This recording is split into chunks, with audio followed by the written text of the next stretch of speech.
Hi, ಎಲ್ರಿಗೂ ನಮಸ್ಕಾರ. ತುಂಬ ಜನಕ್ಕೆ ಆಸೆ ಇರುತ್ತೆ ಡ್ರೋನ್ ಹಾರಿಸೋದು ಹೇಗೆ ಅಂತ ತಿಳ್ಕೊಬೇಕು ಅಂತ. ಸೊ ಇವತ್ತಿನ ವಿಡಿಯೋದಲ್ಲಿ ನಾನು ನಿಮಗೆ ಡ್ರೋನ್ ಹಾರಿಸೋದು ಹೇಗೆ ಅಂತ ಹೇಳ್ಕೊಡೋಣ ಅಂತ ಬಂದಿದ್ದೀನಿ.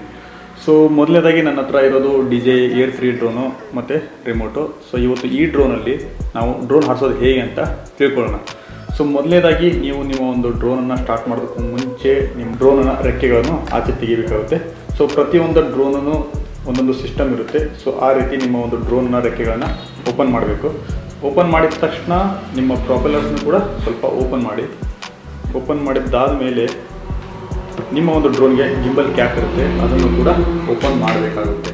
ಸೊ ಗಿಂಬಲ್ ಕ್ಯಾಪನ್ನು ಕೂಡ ಓಪನ್ ಮಾಡಿ ನಂತರ ನೀವು ನಿಮ್ಮ ಒಂದು ಡ್ರೋನ್ನ ಬ್ಯಾಟ್ರಿನ ಅದಕ್ಕೆ ಇನ್ಸರ್ಟ್ ಮಾಡಬೇಕು. ಸೊ ಇನ್ಸರ್ಟ್ ಮಾಡುವಾಗ ತುಂಬ ಕೇರ್ಫುಲ್ಲಾಗಿ ಮಾಡಿ, ಸ್ವಲ್ಪ ಜಾಸ್ತಿನೇ ಪ್ರೆಸ್ ಮಾಡಬೇಕಾಗುತ್ತೆ. ಅರ್ಧಂಬರ್ಧ ಪ್ರೆಸ್ ಮಾಡಿ, ಲೂಸಾಗಿ ಹಾಕಲಿಕ್ಕೆ ಹೋಗಬೇಡಿ.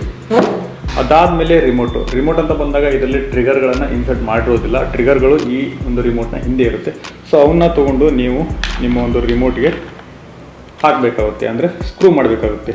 ಸೊ ನಾನಿಲ್ಲಿ ಸ್ಕ್ರೂ ಮಾಡ್ತಾಯಿದ್ದೀನಿ. ಈ ರೀತಿ ನಿಮ್ಮ ಒಂದು ಡ್ರೋನ್ಗೆ ಸ್ಕ್ರೂ ಮಾಡಬೇಕಾಗುತ್ತೆ.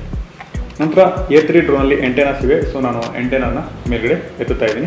ಸೊ ಅದಾದಮೇಲೆ ನಿಮ್ಮ ಒಂದು ಡ್ರೋನ್ನ ರಿಮೋಟನ್ನು ಆನ್ ಮಾಡಬೇಕು. ನಂತರ ಡ್ರೋನನ್ನು ಕೂಡ ಆನ್ ಮಾಡಬೇಕಾಗುತ್ತೆ. ಸೊ ಡ್ರೋನನ್ನು ಆನ್ ಮಾಡೋದಕ್ಕೆ ಮತ್ತು ರಿಮೋಟನ್ನು ಆನ್ ಮಾಡೋದಕ್ಕೆ ಎರಡಕ್ಕೂ ಕೂಡ ಒಂದೇ ಮೆಥಡ್ ಇರೋದು. ಸೊ ಮೊದಲಿಗೆ ಒಂದು ಸತಿ ಪ್ರೆಸ್ ಮಾಡಬೇಕು, ನಂತರ ಮತ್ತೆ ಲಾಂಗ್ ಪ್ರೆಸ್ ಮಾಡಿ ಹಿಡ್ಕೊಂಡಾಗ ನಿಮ್ಮ ಒಂದು ಡ್ರೋನನ್ನು ರಿಮೋಟ್ ಆನ್ ಆಗುತ್ತೆ. ಸೊ ಸೇಮ್ ಪ್ರೊಸೀಜರ್ ಡ್ರೋನ್ಗೂ ಕೂಡ ಅದೇ ರೀತಿ ಒಂದು ಸತಿ ಪ್ರೆಸ್ ಮಾಡಿ ನಂತರ ಮತ್ತೆ ಲಾಂಗ್ ಪ್ರೆಸ್ ಮಾಡಿದಾಗ ಡ್ರೋನ್ ಆನ್ ಆಗುತ್ತೆ. ಸೊ ಪ್ರೊಪೆಲ್ಲರ್ಸ್ ಎಲ್ಲ ಒಂದು ಸತಿ ವೈಬ್ರೇಷನ್ ಆಗುತ್ತೆ, ಅವಾಗ ನಿಮ್ಗೆ ಗೊತ್ತಾಗುತ್ತೆ ಡ್ರೋನ್ ಆನ್ ಆಯಿತು ಅಂತ. ನಂತರ ಗಿಂಬಲ್ ಕೂಡ ಕೆಲವೊಂದು ಸಲ ಕ್ಯಾಲಿಬ್ರೇಷನ್ ಆಗುತ್ತೆ, ಕೆಲವೊಂದು ಸಲ ಆಗೋದಿಲ್ಲ. ಆಗಿಲ್ಲ ಅಂದರೆ ನೀವು ಕೂಡ ಮಾಡ್ಬೋದು, ಹಿಂದೆ ಹಾಗೆ ಕೂಡ ಸ್ಟಾರ್ಟ್ ಮಾಡ್ಬೋದು. ಸೊ ಮೊದಲನೇದಾಗಿ ನಾನಿಲ್ಲಿ ಸ್ಕ್ರೀನ್ ರೆಕಾರ್ಡರ್ನ ಆನ್ ಮಾಡ್ಕೊಂಡ್ಬಿಡ್ತೀನಿ. ಸೊ ಆನ್ ಮಾಡಿದ ತಕ್ಷಣ ಸ್ವಲ್ಪ ಹೊತ್ತು ಬಿಟ್ಟ ತಕ್ಷಣವೇ ನಿಮ್ಮ ಒಂದು ಡ್ರೋನ್ಗೆ ರಿಮೋಟ್ ಕನೆಕ್ಟ್ ಆಗಿಬಿಡುತ್ತೆ. ಸೊ ಅಲ್ಲಿವರೆಗೂ ನೀವು ವೇಟ್ ಮಾಡಬೇಕಾಗುತ್ತೆ. ಸೊ ಇವಾಗ ಆಲ್ರೆಡಿ ನಮ್ಮ ಒಂದು ಡ್ರೋನ್ ಕನೆಕ್ಟ್ ಆಗಿದೆ, ನೀವು ಇವಾಗ ನೋಡ್ಬೋದು ವಿಡಿಯೋದಲ್ಲಿ ಸ್ಕ್ರೀನ್ ರೆಕಾರ್ಡಲ್ಲಿ. ಸೊ ಕನೆಕ್ಟ್ ಆಗಿದೆ. ಮೊದಲನೇದಾಗಿ ನಿಮಗೆ ಇದನ್ನು ಹಾರಿಸಬೇಕು ಅಂದರೆ ಈ ಎರಡು ರೀತಿ ಪ್ರೊಸೀಜರ್ ಇರುತ್ತೆ. ಸೊ ಒಂದೊಂದೇ ನಾನು ನಿಮ್ಗೆ ತೋರಿಸ್ತೀನಿ. ಮೊದಲನೇ ಪ್ರೊಸೀಜರ್ನ ನೋಡೋದಾದರೆ ಮೊದಲು ಡ್ರೋನ್ನ ಸ್ವಲ್ಪ ದೂರ ಇರುತ್ತೆ. ಸೊ ಫಸ್ಟ್ ಪ್ರೊಸೀಜರ್ ನೋಡೋದಾದರೆ ನೀವು ಲೆಫ್ಟ್ ಸೈಡಲ್ಲಿ ರಿಮೋಟಲ್ಲಿ ನೋಡ್ಬೋದು, ಒಂದು ಆರೋ ಮಾರ್ಕ್ ಇದೆ. ಸೊ ಅದನ್ನು ಲಾಂಗ್ ಪ್ರೆಸ್ ಮಾಡಿದರೆ, ಅದನ್ನು ಪ್ರೆಸ್ ಮಾಡಿಬಿಟ್ಟು ನಂತರ ಟೇಕ್ ಆಫ್ ಅಂತ ಇದೆಯಲ್ಲ, ಅದು ಫುಲ್ ಆಗೋವರೆಗೂ ಹಿಡ್ಕೊಂಡ್ರೆ ನಿಮ್ಮ ಒಂದು ಡ್ರೋನ್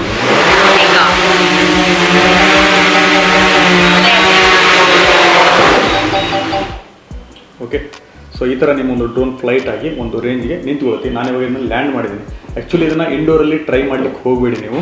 ಸೊ ನೀವೇನಾದರೂ ಟ್ರೈ ಮಾಡೋದಾದರೆ, ಫಸ್ಟ್ ಟೈಮ್ ಟ್ರೈ ಮಾಡೋದಾದರೆ ಕಂಪಲ್ಸರಿಯಾಗಿ ಔಟ್ಡೋರ್ ಟ್ರೈ ಮಾಡಿ, ಓಕೆನಾ. ಸೊ ನಾನು ನಿಮಗೆ ತೋರಿಸೋದಕ್ಕೋಸ್ಕರ ಟ್ರೈ ಮಾಡಿದ್ದು. ಸೊ ಇದು ಒಂದು ಸ್ಟೆಪ್ಪು. ಸೆಕೆಂಡ್ ಸ್ಟೆಪ್ಪನ್ನು ನೋಡೋದಾದರೆ ನಿಮ್ಮ ಎರಡೂ ಟ್ರಿಗರನ್ನು ವಿ ಶೇಪಲ್ಲಿ ಪ್ರೆಸ್ ಮಾಡಬೇಕು, ಅಂದರೆ ನಿಮ್ಮ ಸೈಡು. ಸೊ ಆವಾಗ ನಿಮ್ಮ ಒಂದು ಡ್ರೋನ್ ಸ್ಟಾರ್ಟ್ ಆಗುತ್ತೆ, ಬಟ್ ಫ್ಲೈ ಮಾಡೋದಿಲ್ಲ. ಫ್ಲೈ ಮಾಡಬೇಕು ಅಂದರೆ ನಿಮ್ಮ ಒಂದು ಡ್ರೋನನ್ನು ಟ್ರಿಗರ್ನ ಲೆಫ್ಟಲ್ಲಿರ್ತಕ್ಕಂಥ ಟ್ರಿಗರನ್ನು ಮೇಲ್ಗಡೆ ಸ್ಲೋ ಆಗಿ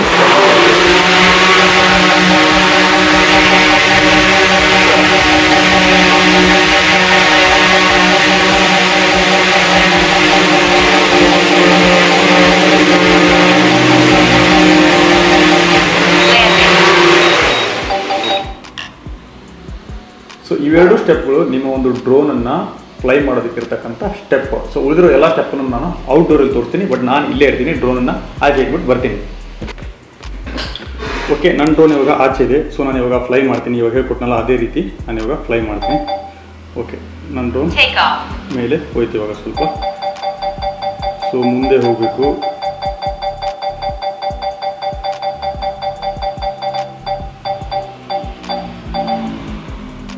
ಸೊ ನೀವು ಡ್ರೋನ್ ಕಾಣ್ದೇ ಹಾರಿಸ್ಲಿಕ್ಕೆ ಹೋಗ್ಬಿಡಿ. ಫಸ್ಟ್ ಟೈಮ್ ಟ್ರೈ ಮಾಡ್ತಿದ್ರ ಅಂತ ಹೇಳಿದ್ರೆ ನೀವು ಕೂಡ ಡ್ರೋನ್ ಜೊತೆಗೆ ಇರಿ. ಡ್ರೋನ್ ಜೊತೆಗೆ ಇದ್ದರೆ ಮಾತ್ರ ನಿಮಗೆ ಅದನ್ನ ಹಾರಿಸೋದಕ್ಕೆ ಅನುಕೂಲ ಆಗುತ್ತೆ.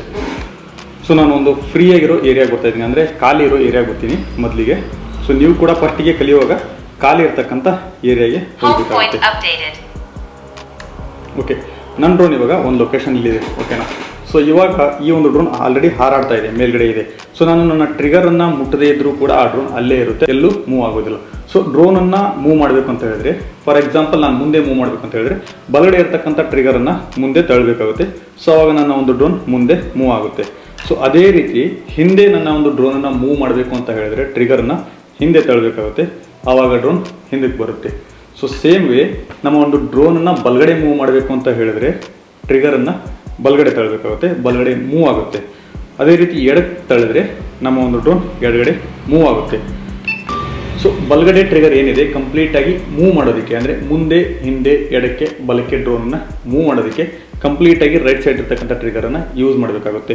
ಅದೇ ರೀತಿ ಲೆಫ್ಟ್ ಸೈಡ್ ಟ್ರಿಗರ್ ಏನು ಕೆಲಸ ಮಾಡುತ್ತೆ ಅಂತ ಹೇಳಿದ್ರೆ, ಸೊ ಲೆಫ್ಟ್ ಸೈಡ್ ಇರ್ತಕ್ಕಂಥ ಟ್ರಿಗರನ್ನು ಮುಂದೆ ತಳ್ಳಿದ್ರೆ ಮೇಲೆ ಇರುತ್ತೆ, ಅಂದರೆ ಸೊ ನೀವು ಮುಂದೆ ತಳ್ಳಿದ್ರೆ ಲೆಫ್ಟ್ ಸೈಡ್ ಇರ್ತಕ್ಕಂಥ ಟ್ರಿಗರ್ನ ಡ್ರೋನ್ ಮೇಲಕ್ಕೆ ಇರ್ತಾ ಇರುತ್ತೆ. ಸೊ ಅದೇ ರೀತಿ ಕೆಳಗೆ ಮಾಡಿದರೆ ಡ್ರೋನ್ ಇಳಿತಾ ಇರುತ್ತೆ. ಸೊ ನೀವು ನೋಡ್ತಿದ್ರಲ್ಲ ಸ್ಕ್ರೀನ್ ರೆಕಾರ್ಡಲ್ಲಿ ಆ ಥರ ಮೇಲ್ಗಡೆ ಮಾಡಿದಾಗ ಮೇಲ್ಗಡೆ ಹೋಗುತ್ತೆ, ಅಂದರೆ ಮುಂದೆ ಮಾಡಿದಾಗ ಮೇಲ್ಗಡೆ ಹೋಗುತ್ತೆ, ಹಿಂದೆ ಮಾಡಿದಾಗ ಡ್ರೋನ್ ಕೆಳಗಡೆ ಇರುತ್ತೆ. ಅದೇ ರೀತಿ ನಿಮ್ಮ ಒಂದು ಡ್ರೋನನ್ನು ಟರ್ನ್ ಮಾಡಬೇಕು ಅಂತ ಹೇಳಿದ್ರೆ ಲೆಫ್ಟ್ ಸೈಡ್ ಇರ್ತಕ್ಕಂಥ ಟ್ರಿಗರನ್ನು ಯೂಸ್ ಮಾಡಬೇಕಾಗುತ್ತೆ. ಫಾರ್ ಎಕ್ಸಾಂಪಲ್ ನೀವು ನಿಮ್ಮ ಒಂದು ಡ್ರೋನನ್ನು ಲೆಫ್ಟ್ ಸೈಡ್ಗೆ ಟರ್ನ್ ಮಾಡಬೇಕು ಅಂತ ಹೇಳಿದ್ರೆ ನಿಮ್ಮ ಒಂದು ಎಡಗಡೆ ಇರ್ತಕ್ಕಂಥ ಟ್ರಿಗರನ್ನು ಲೆಫ್ಟ್ ಸೈಡ್ಗೆ ಟರ್ನ್ ಮಾಡಬೇಕಾಗುತ್ತೆ. ಆವಾಗ ನಿಮ್ಮ ಒಂದು ಡ್ರೋನ್ ಲೆಫ್ಟ್ ಸೈಡ್ ಟರ್ನ್ ಆಗುತ್ತೆ. ಅದೇ ರೀತಿ ರೈಟ್ ಸೈಡ್ಗೆ ನಿಮ್ಮ ಒಂದು ಡ್ರೋನನ್ನು ಟರ್ನ್ ಮಾಡಬೇಕು ಅಂತ ಹೇಳಿದ್ರೆ ನೀವು ಟ್ರಿಗರನ್ನು ರೈಟ್ ಸೈಡ್ಗೆ ಪುಲ್ ಮಾಡಿದರೆ ನಿಮ್ಮ ಒಂದು ಡ್ರೋನ್ ರೈಟ್ ಸೈಡ್ಗೆ ತಿರುಗುತ್ತೆ. ಸೊ ನೀವು ಎಷ್ಟು ಪುಲ್ ಮಾಡ್ತೀರಾ ಅನ್ನೋದ್ರ ಮೇಲೆ ಅಷ್ಟು ಸ್ಪೀಡಾಗಿ ನಿಮ್ಮ ಒಂದು ಡ್ರೋನ್ ಟರ್ನ್ ಆಗಲಿ ಮೂಮೆಂಟ್ ಆಗಲಿ ಎಲ್ಲನೂ ಮಾಡುತ್ತೆ. ನೀವು ಸ್ಲೋ ಆಗಿ ಮಾಡಿದ್ರೆ ಸ್ಲೋ ಆಗುತ್ತೆ, ಅದೇ ರೀತಿ ಸ್ಪೀಡಾಗಿ ಮಾಡಿದ್ರೆ ಸ್ಪೀಡಾಗಿ ಆಗುತ್ತೆ. ಸೊ ಇವು ಟ್ರಿಗರ್ನ ಆಪ್ಷನ್ಗಳು. ಇನ್ನೊಂದೆರಡು ಮೂಮೆಂಟ್ಸ್ಗಳ ಬಗ್ಗೆ ತಿಳ್ಕೊಂಬೋಣ.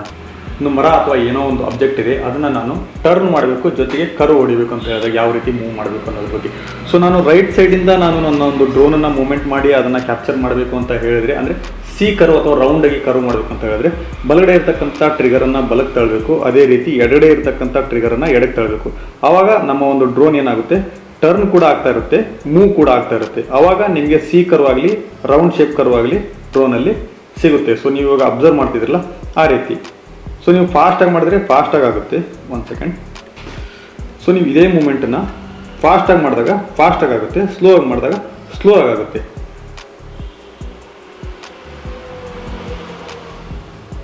ಅದೇ ರೀತಿ ಎಡಗಡೆಯಿಂದ ನೀವು ನಿಮ್ಮ ಒಂದು ಡ್ರೋನ್ನ ಮೂವ್ ಮಾಡ್ತಾ ಟರ್ನ್ ಮಾಡಬೇಕು ಅಂತ ಹೇಳಿದ್ರೆ, ಅಂದರೆ ಎಡಗಡೆಯಿಂದ ನೀವು ನಿಮ್ಮ ಒಂದು ಡ್ರೋನನ್ನು ಸರ್ಕಲ್ ಥರ ಯೂಸ್ ಮಾಡ್ಕೋಬೇಕು ಅಂತ ಹೇಳಿದ್ರೆ ನಿಮ್ಮ ಒಂದು ಬಲಗಡೆ ಇರ್ತಕ್ಕಂಥ ಟ್ರಿಗರನ್ನು ಎಡಗಡೆ ತಳ್ಳಬೇಕು, ಮತ್ತು ಎಡಗಡೆ ಇರ್ತಕ್ಕಂಥ ಟ್ರಿಗರ್ನ ಸ್ಮೂತಾಗಿ ಬಲಗಡೆ ಟರ್ನ್ ಮಾಡಬೇಕಾಗುತ್ತೆ.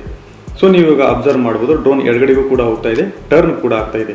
ಸೊ ಈಗ ಅದು ಮಲ್ಟಿ ಫಂಕ್ಷನ್ ಕೆಲಸ ಮಾಡ್ತಾ ಇರುತ್ತೆ. ಅಂದರೆ ನೀವು ಕೂಡ ಅಷ್ಟೇ ಎರಡೂ ಟ್ರಿಗರನ್ನು ಕೂಡ ಆಪರೇಟ್ ಮಾಡಬೇಕಾಗುತ್ತೆ. ಈ ಥರ ಮೂಮೆಂಟ್ಸ್ಗಳು ಬೇಕು ಅಂತ ಹೇಳಿದ್ರೆ ಬೇಸಿಕ್ ಮೂಮೆಂಟ್ಸಲ್ಲಿ ಇದು ಕೂಡ ಒಂದು ಮೂಮೆಂಟು.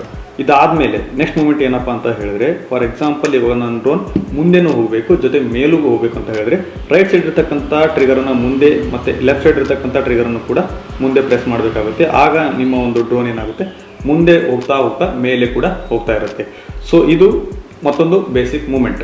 ಸೊ ಅದೇ ರೀತಿ ಕೆಳಗಡೆ ಇಳಿಸಬೇಕು, ಜೊತೆಗೆ ಮುಂದೆ ಹೋಗಬೇಕು ಅಂತ ಹೇಳಿದ್ರೆ ಸೇಮ್ ವೇ ಮುಂದೆ ತಳ್ತಾ ಇರಬೇಕು, ಲೆಫ್ಟ್ ಸೈಡ್ ಇರ್ತಕ್ಕಂಥ ಟ್ರಿಗರ್ನ ಕೆಳಗಡೆ ಅಂದರೆ ಹಿಂದೆ ಜಗ್ಬೇಕು.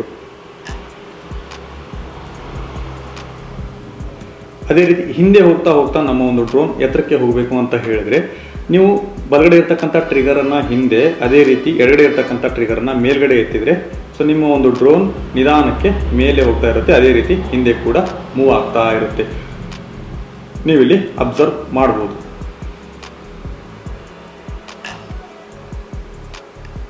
ಇವಿಷ್ಟು ಮೂಮೆಂಟ್ಸ್ ಏನಿದಾವಲ್ಲ, ಇವು ಡ್ರೋನ್ನ ಬೇಸಿಕ್ ಮೂಮೆಂಟ್ಸು. ನಿಮ್ಗೆ ಇಷ್ಟು ಬಂದಿದೆ ಅಂತ ಹೇಳಿದ್ರೆ ಆಮೇಲೆ ನೀವು day by day step by step improve ಆಗಿ ಆಗ್ತೀರಾ. ನೀವು ಮೊದಲಿಗೆ ಕಲ್ಕೋಬೇಕಾಗಿರ್ತಕ್ಕಂಥದ್ದು ಇಷ್ಟೇ: ಮುಂದೆ ಮೂವ್ ಮಾಡೋದು, ಹಿಂದೆ ಮೂವ್ ಮಾಡೋದು, ರೈಟ್ ಮೂವ್ ಮಾಡೋದು, ಲೆಫ್ಟ್ ಮೂವ್ ಮಾಡೋದು, ಮತ್ತು ಮುಂದೆ ಮೂವ್ ಮಾಡ್ತಾ ಮಾಡ್ತಾ ಡ್ರೋನನ್ನು ಮೇಲೆ ಕೆತ್ತೋದು, ಹಿಂದೆ ಮೂವ್ ಮಾಡ್ತಾ ಮಾಡ್ತಾ ಕೆಳಗೆ ಇಳಿಸೋದು ಅಥವಾ ಮೇಲೆ ಕೆತ್ತೋದು.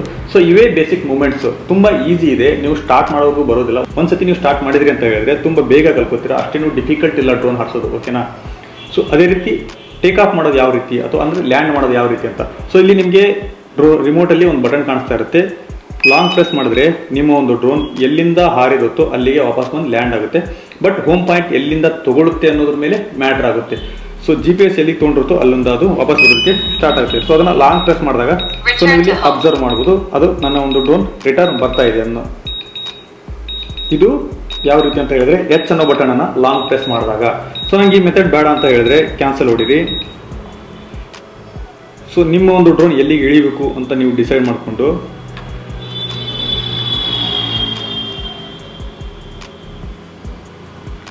ಫಾರ್ ಎಕ್ಸಾಂಪಲ್ ನಾನು ಇಲ್ಲಿ ಇಳಿಸಬೇಕು ಅಂತ ಅಂದ್ಕೊಂಡ್ರೆ ಜಸ್ಟ್ ಎಡಗಡೆ ಇರ್ತಕ್ಕಂಥ ಟ್ರಿಗರ್ನ ಕೆಳಗಡೆ ಪ್ರೆಸ್ ಮಾಡಿ ಹಿಡ್ಕೊಂಡ್ರೆ ಸಾಕು, ಅಲ್ಲಿ ಇಳಿಯೋದಕ್ಕೆ ಸ್ಟಾರ್ಟ್ ಆಗಿಬಿಡುತ್ತೆ. ಬಟ್ ಅಲ್ಲಿ ಇಳಿಸ್ಲಿಕ್ಕೆ ಹೋಗ್ಬಿಡಿ, ಅದು ರೋಡು. ಜಸ್ಟ್ ಎಕ್ಸಾಂಪಲ್ಗೋಸ್ಕರ ತೋರಿಸ್ತಾ ಇದ್ದೀನಿ, ಅಲ್ಲಿ ರೋಡ್ ಇರೋದ್ರಿಂದ ನಾನು ಅಲ್ಲಿ ಇಳಿಸ್ತಾ ಇಲ್ಲ. ಸೊ ಲೆಫ್ಟ್ ಸೈಡ್ ಇರ್ತಕ್ಕಂಥ ಟ್ರಿಗರ್ನ ನೀವು ಡೌನ್ ಪ್ರೆಸ್ ಮಾಡಿದ್ರೆ ನಿಮ್ಮ ಒಂದು ಡ್ರೋನ್ ಆ ಲೊಕೇಶನಲ್ಲಿ ಇಳಿಯೋದಕ್ಕೆ ಸ್ಟಾರ್ಟ್ ಆಗುತ್ತೆ. ಸೊ ಇದಿಷ್ಟು ಡ್ರೋನ್ನ ಫ್ಲೈ ಮಾಡೋದು ಹೇಗೆ ಅಂತ ಸೊ ಈ ಒಂದು ವಿಡಿಯೋದಿಂದ ನಿಮಗೆ ಡ್ರೋನ್ ಫ್ಲೈ ಮಾಡೋದು ಹೇಗೆ ಅಂತ ಗೊತ್ತಾಗಿದೆ ಅಂತ ಅನ್ಕೋತೀನಿ. ಸೊ ಈ ವಿಡಿಯೋ ಇಷ್ಟ ಆಗಿದ್ರೆ ಲೈಕ್ ಮಾಡೋದನ್ನ ಮರಿಬೇಡಿ. ಹಾಗೆ ಇದೇ ಥರ ವಿಡಿಯೋಗಳಿಗೆ ಚಾನಲ್ಗೆ ಸಬ್ಸ್ಕ್ರೈಬ್ ಮಾಡ್ಕೊಳ್ಳೋದನ್ನು ಕೂಡ ಮರಿಬೇಡಿ ಅಂತ ಹೇಳ್ತಾ ಮತ್ತೆ ಮುಂದಿನ ವಿಡಿಯೋದಲ್ಲಿ ಸಿಗ್ತೀನಿ. ಎಲ್ಲರಿಗೂ ಟೇಕ್ ಕೇರ್, ಬಾಯ್ ಬಾಯ್.